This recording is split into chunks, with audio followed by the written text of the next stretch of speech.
धारणा में, निर्विचारिता में जाए। जब आपके मन में विचार आता है तो उस विचार ही के माध्यम से आपके ये पिछले किए हुए, कहना चाहिए, घरौंदे आपको घेर लेते हैं। जितनी देर आप निर्विचारिता में बैठ सकेंगे उतना ही आपका वृक्ष बढ़ेगा। निर्विचारिता में ही आत्मिक पृष्ठ बढ़ता है और कोई ऐसा वातावरण नहीं जिसमें ये इसकी वृद्धि हो सकती। कोई कहेगा कि हमने खूब बैठ के माँ के भजन गाए, उससे नहीं। कोई कितना भी भजन गाए, कोई कितने भी मंत्र कहे, चाहे कुछ कह ले, उस मंत्रों से या उस भजन से अगर आपके अंदर निर्विचारिता स्थापित नहीं होती तो आप चूक गए उस बात को। बहुत से लोग हैं, हमने देखा, अभी एक देखा हमने, हरे रामा होरे रामा होरे रामा, पागल के जैसे सारी दुनिया दौड़ रही। अभी कहाँ जा रहे? एक मनोरंजन करते हुए सारे दौड़े जा रहे हैं, हरे रामा। उससे क्या मिलेगा? उससे किसी को कुछ मिला? किसी में कोई परिवर्तन आया? कोई उनमें अच्छाई आई? सिर्फ आपने बजाय इसके कि आप इस तरह के कपड़े पहने के कुछ और कपड़े पहन लिए और रास्ते में आप दौड़ते घूम रहे, चिल्लाते हुए हरे रामा हरे कृष्णा। आपके अंदर कृष्ण की कोई चेतना आई है? कृष्ण की चेतना है कि आप साक्षी स्वरूप हो जाते, क्या आप साक्षी स्वरूप हो गए? फिर इस तरह की बाह्य चीजों में उलझ जाने से भी मनुष्य कभी कभी अपनी ऊर्ध्वगामी गति को बदल करके अधोगामी पर आ सकता है। जैसे एक छोटी सी चीज मैंने आपसे बताई, मनोरंजन। मनोरंजन सहयोग में मना नहीं है, लेकिन मनोरंजन ऐसा होना चाहिए कि जिससे आप में निर्विचारिता स्थापित हो। लेक्चर ऐसा होना चाहिए जिससे आप में निर्विचारिता स्थापित हो। मंत्र ऐसे कहना चाहिए जिससे आपके अंदर निर्विचारिता स्थापित हो। ध्यान ऐसा होना चाहिए जिससे आपके अंदर निर्विचारिता आनी चाहिए। कोई सा भी कार्य करते वक्त अगर आप निर्विचार हो जाएं तो सारी परमात्मा की शक्तियां आपके अंदर से कार्यान्वित होंगी। तो सबसे पहली बात है कि निर्विचारिता में उतरना चाहिए। लेकिन लोगों को ऐसी ही चीजें अच्छी लगती हैं जिसमें विचार को चालना मिले, जिसमें मनुष्य सोचता रहे, पागलों जैसे सोचता सोचता उसको समझ ले कि हा मैंने कितना सोचा, या पढ़ते पढ़ते एकदम ऐसा सोच ले कि हाँ मैं तो बिल्कुल महाविद्वान हूँ। इन विद्वानों के लिए परमात्मा के साम्राज्य में जगह नहीं। जगह है उन लोगों के लिए जिन्होंने अपने आत्मा को अपने चित्त पर पूरी तरह से प्रकाशित होने दिया, और उसका माध्यम एक ही है, निर्विचारिता। तो प्रथम निर्विचार समाधि को आपको स्थापित करना चाहिए। निर्विचार समाधि को प्राप्त करने के बाद आप देखते हैं कि धीरे धीरे आपके अंदर खुद ही परिवर्तन आने लग जाता है। निर्विचारिता में आप अपने को, स्वयं को देखने लग जाते हैं। आपको दूसरों के अलावा अपने में ही दोष दिखाई देने लगते हैं। सर्वप्रथम जब सहयोगी लोग आते हैं बाहर से, या सर्वप्रथम जो कहना चाहिए सत्य शोधक आते हैं, तो वो यही ढूंढते रहते, अरे ये सहयोगी है, ये तो ऐसा था, वो सहयोगी है, वो तो वैसा था। उन लोगों को देखकर आधे में ही मुड़ जाते हैं। सहयोग सबके लिए खुला है, सबके लिए द्वार उसके खुले हुए हैं। कोई लोग जो इसके गर्भ में हैं वो बड़े महान हैं, और कोई जो उसके परिधि में जो घूमते हैं, पेरिफेरी पे जो घूमते हैं, उनमें बहुत खराबियां भी हो सकती, पर वो भी अच्छे हो सकते हैं। तो आप उनको ही देख करके मुड़ गए तो आप कहाँ तक पहुंचे? जब आप अंदर आएंगे तब आप देखेंगे कि ये जो गर्भ में बैठे लोग हैं, इनमें कोई विशेषता है, इनमें कोई चमत्कार है, इन्होंने कुछ पाया हुआ है। तब उनको देखते हुए आप सोचे कि हमें भी कुछ पाना है और हमें भी परिवर्तन आना चाहिए। जब आप निर्विचारिता में आते हैं तो साक्षी भाव से आप अपनी ओर देखते हैं और आप फौरन जान लेते हैं, अच्छा तो मैं आजकल चालाकी कर रहा हूँ, ठीक है, बड़े चालाक बनते हैं आप अपने ही ओर देखते हैं शीशे में, वाह जनाब चालाक महाराज, क्या कहने हैं आपके? फौरन आपकी चालाकी गिर के जमीन पर उसी वक्त खत्म हो जाती है। कारण जो चीज़ व्यर्थ है, जिस चीज़ से हमें एक तरह का वजन हो जाता है, जिस चीज़ से हमारे उत्थान में रुकावट होती, वो चीज़ धीरे धीरे झड़ती जाती है। निर्विचारिता में ही आप हर चीज़ को ऐसा देख सकते हैं जिसे कहना चाहिए निरपेक्ष भाव से, जिसमें कि आपको किसी से भी लगाव नहीं हो सकता। जैसे आपका बच्चा है, आप उसे निरपेक्षता से देखें, उसके और साक्षी और रूप से देखना शुरू करें। आप देखिएगा कि ये मासूम बच्चा कितना सुंदर है, कितना अच्छा है और कितना परमात्मा को प्यारा लगता है।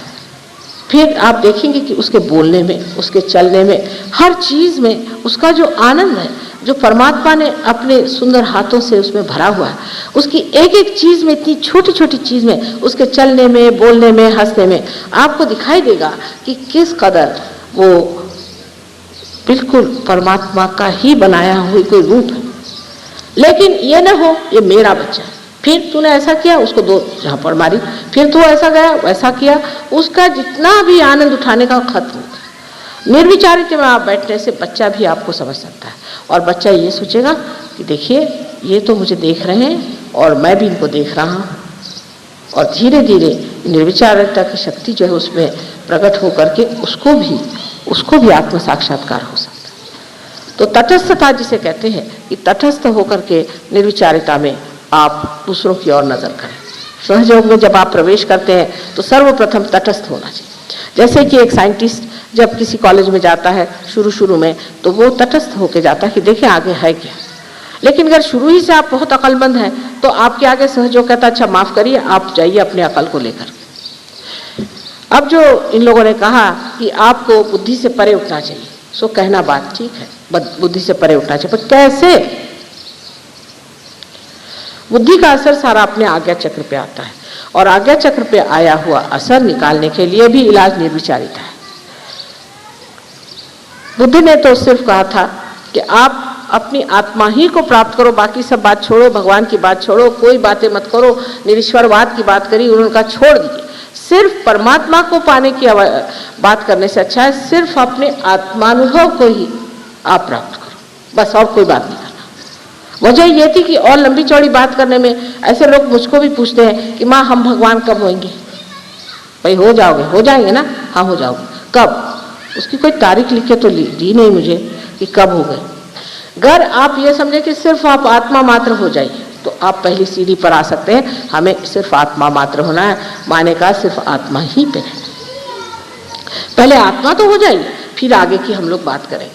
लेकिन जबकि आप बहुत ज़्यादा पढ़े लिखे हैं तो और भी आप सोचते हैं कि हम एकदम से ही बड़े भारी कोई शंकराचार्य हो जाए, तो हो नहीं सकता। आदि शंकराचार्य होने के लिए सहयोग में आते ही सारे गुण नहीं आ जाएंगे, लेकिन पहली सीढ़ी कि जिसको आत्मानुभव है उसे आप प्राप्त करें। आत्मानुभव के लिए फिर वही बात आ गई कि निर्विचारिता में उतरना पड़ेगा। अब ये दिल्ली शहर आपका ऐसा है कि मैं आई तब से राइट स्वाधिष्ठान ऐसे जोर से चल रहा था, मेरे से बैठा तक नहीं गया। इसका मतलब यहाँ लोग सोचते ज़्यादा हैं, करते कुछ नहीं। कम से कम कुछ करेंगे तो जो सोचने की जो गर्मी है वो करने में निकल जाएगी, लेकिन करते कुछ नहीं, ज़्यादा सोचते हैं, प्लानिंग ये वो। अब इतना प्लानिंग यहाँ होता है और देश का हाल देखिए तो समझ में नहीं आता कि कौन से देश में हम बैठे, उसी में जिसमें इतना प्लानिंग होता है। वजह यह है कि जब आप कुछ सोचते भी हैं, जब तक उसमें आप कार्यान्वित नहीं होते तो सोचने का अर्थ क्या रहता है सिवाय इसके कि अपना शरीर फिर जाए। और ये राइट स्वाधिष्ठान की पकड़ इतनी ज़्यादा यहाँ है कि शुरू से मैं जब से दिल्ली आ रही हूँ देखती हूँ कि राइट स्वाधिष्ठान यहाँ बहुत ज़्यादा पकड़ता है। इसका कारण यहाँ अखबार है, यहाँ पर लोग हमेशा पॉलिटिक्स की बातें करते रहते हैं।